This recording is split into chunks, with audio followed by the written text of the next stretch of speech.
It's good I didn't kill your father, huh? I'm gonna handle this. Yeah, you do that. And stop trying to put 2 and 2 together.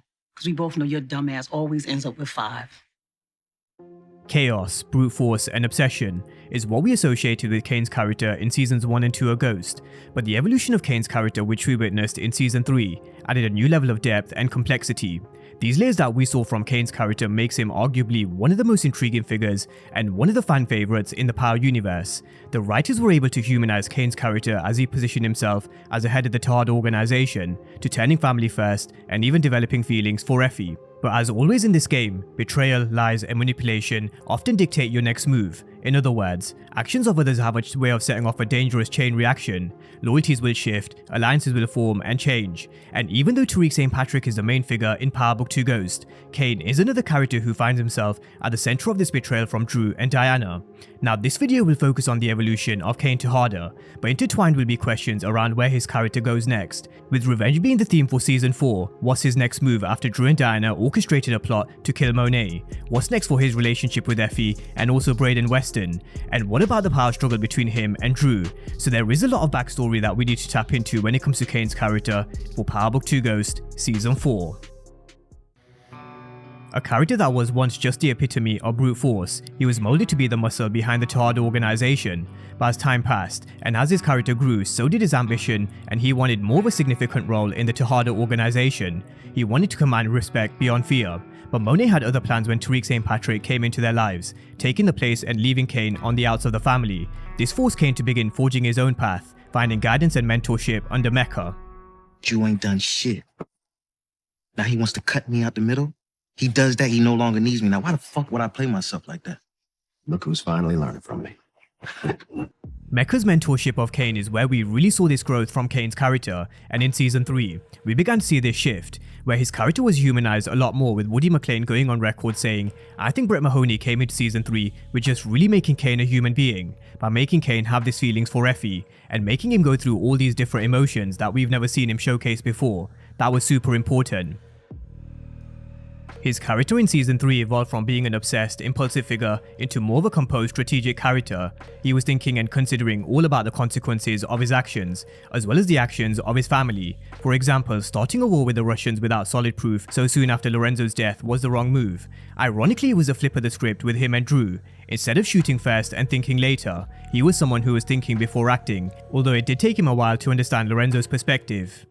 And family first shit with Dru felt extra. Now, building this relationship with Lorenzo really became crucial for Cane's growth and his transformation. Initially, their relationship was clouded through conflict and differing opinions, but the pivotal moment was this father and son talk, which brought a change in Cane's perception. Learning about how Lorenzo has always been about family first, protecting his family, and how he almost sacrificed himself to save his son, opened Cane's eyes to the bigger picture. It made him realize the value and importance of not just Lorenzo, but the value of family and having someone in your corner. He realized the importance of unity within the Tejada organization, whereas before, I think Cane was making moves that benefited himself. The talk and understanding shifted Cane's mentality, and after the death of Lorenzo, he began to embrace this family-first mentality. His character was further humanized by him growing feelings for Effie, although that's something I'm going to dissect in a bit more detail later on, because as much as I feel this added layers of complexity to his character, I do feel like this is a hole in Cane's armor. Now as season 3 began to unfold, he began to put 2 and 2 together, adding up that Monet was behind his father's death, and this broke him. Sometimes silence speaks louder than words, and this was one of those moments with Cane Tejada that spoke volumes. But now this betrayal from Dru and Diana really will test him in ways he's never been tested before. On his relationship with Effie, we saw their relationship take a turn when his respect for Effie started to grow after he found out she was the one who dealt with Lauren, or supposedly dealt with Lauren. He was there to stop her from destroying their organization, to sliding her product, and even paying for her college tuition. But the problem with this relationship is, Effie still loved and cared for Tariq, despite the move that she made by positioning herself under Noma. Her questioning Davis and her face said it all. although I do actually think Effie didn't owe Tariq anything, and he should have seen it coming, especially after Effie made the move to remove him at Choate, and when she tried to kill Lauren, but that's a different topic. Effie literally had her heart broken by Tariq, and she found herself in a very vulnerable position, and Cane was perfectly in place to pick up the pieces. Now, why I believe this exploits a hole in Cane's armor is because he's not seeing how much of a threat Effie really is, whereas Tariq knows who she is and what she's capable of. In short, Effie will not be loyal to Cane or any of the Tejadas, and it's only a lesson that Cane will learn the hard way. Listen, don't trip about Effie, all right? She didn't snitch out Tariq like I asked her to, but she held it down. She kept it 100. You a pussy whipped. Effie was 100% a threat. Even though she wasn't gonna snitch, Monet knew they couldn't take that risk, and she made the move to take Effie off the chessboard, but Cane was the one who warned her. He failed to realize if she spoke, they were all at risk, which is what law enforcement were hoping for. Their case was riding on Effie giving up the entire network. But I go back to the point, even though she didn't, when push comes to shove, Effie is only loyal to herself, and she can't be trusted. Now, we may come across a scenario where Effie and Cane grow really close, and where they bond over what they've been through in the past, and that may make their connection and relationship stronger, but this has heartbreak written all over it for Cane. I do feel at some point he's gonna feel what Tariq felt a few times, and only then will Cane begin to realize who Effie really is. We can only go on her history and past actions, so Monet will most likely have to pick up the pieces once again, and be there for Cane like she was in the past when something super important happened. The Dru and Diana betrayal is going to be a huge factor in Cane's next move in Season 4. This is why I thought it was important to lay the foundation to his evolution, his conversation with Lorenzo, and how his death altered Cane's perception of being more family first. You're not going to be an NBA housewife. And Diana, let's stop pretending you're some college sorority chick, all right?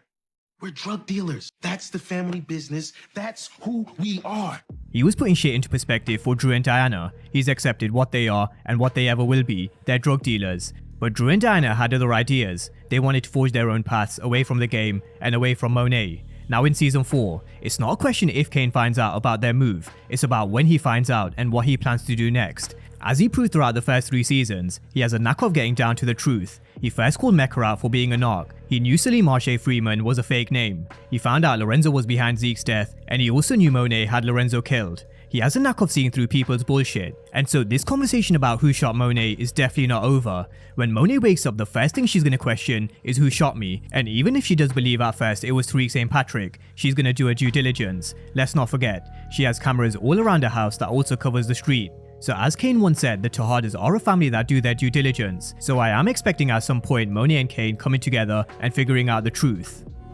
Now, what will be their next move? Because for me, one of Dru or Diana have to face the music. One of them has to go in Season 4. And with the plot for Season 4 being revenge, Dru and Diana will be at the thick of it. We all know there was this power struggle between him and Cane, which will no doubt continue into Season 4. Dru also was a bit of a loose cannon, and they said it best themselves. If Monet called out the hit on Lorenzo, what's stopping her from doing the same to them? Which I don't think anybody can doubt anymore, especially after the move that she pulled with Lorenzo. So when Monet finds out, it really is game over for one of them. And the question I have for you guys is, could Cane pull the trigger? We all know he couldn't pull the trigger on Lorenzo, but this is different.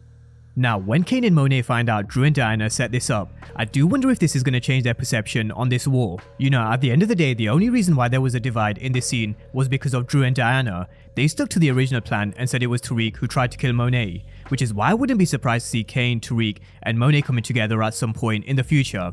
As we all know from Season 3, Power Book 2 Ghost is known for bringing up huge twists and turns, and they can completely flip the storyline with one scene, one conversation, or a secret being revealed. So that's the best part of this particular storyline. I really do think we're in for a major twist, but I do think we're asking the right questions around what is Cane and Monet's next move. Now, regardless of what happens with that particular storyline, it doesn't change the fact that the Westons still owe the Tejadas money, which is a storyline which will no doubt rumble on into Season 4. Brayden told his family to get out of New York because he knows the consequences of their actions and what Cane and the Tejadas are capable of. So this battle between Cane and Brayden is just warming up. I don't think we got enough time for that. I will cut that fucking hand off. When did baby Rambo's balls drop, huh? Cane's been teasing Brayden for 3 seasons, calling him all sorts of names, telling him he's just Tariq's errand boy, to even using him to get at Tariq. But Cane's character isn't the only one who's evolved during Season 3, so has Brayden Weston's. From getting his first kill to saving Tariq at the warehouse, Brayden will now begin to be a different proposition for Cane, especially because he was kind of mentored by Cane in Season 2. The move that he made by shutting the lights at the warehouse was a throwback to Cane's move on the GTG in Season 1 and shutting Mecca's light at the penthouse in Season 2.